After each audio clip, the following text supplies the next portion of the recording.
Hello and welcome to another Money Market Morning Update. It's Monday, November 10, and the Dow Jones ended up 74 points. Looked like it was in negative territory for most of Friday night, but ended up 74. Our market expected to be up 23 at the start. Aussie dollar close to 65 US cents. But you've got to remember, last week was a pretty bad week for stocks. Nasdaq was down over 3%. Our market off 1%. Dow Jones down 1.2%. S&P 500 down 1.72%. Now, a lot of it was related to the fact that there's a bit of AI concerns over investment, not necessarily bringing about the returns that a lot of the corporate CEOs have been predicting. But it is all speculation at this point in time. But it hasn't just been AI.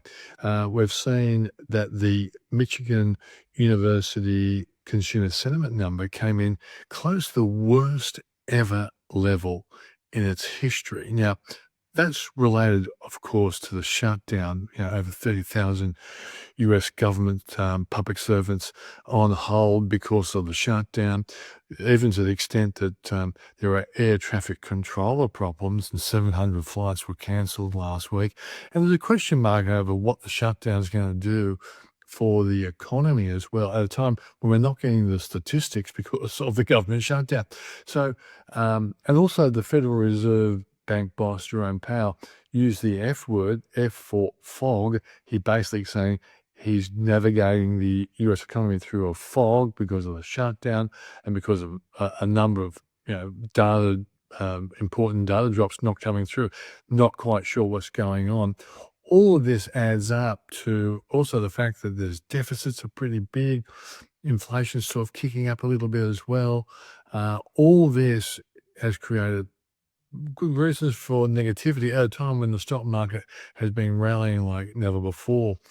This week, there's going to be some important data drops. Locally, we'll see consumer and business confidence and unemployment on Thursday. Now, remember, unemployment is going to be probably the critical issue that could offset the problems with CPI. CPI has been coming in higher than expected as a consequence.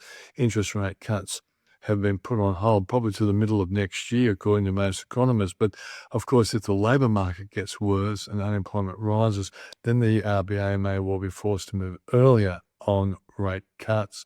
You've also got in the US the CPI coming out on Thursday. I'm not sure whether it's going to be affected by the shutdown. We got a CPI reading in the early parts of the shutdown.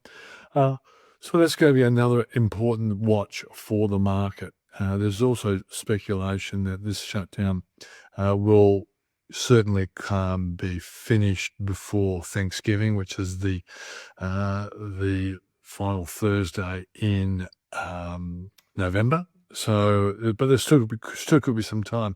So there's a lot of negativity for stocks. You can see why the market has come off the boil.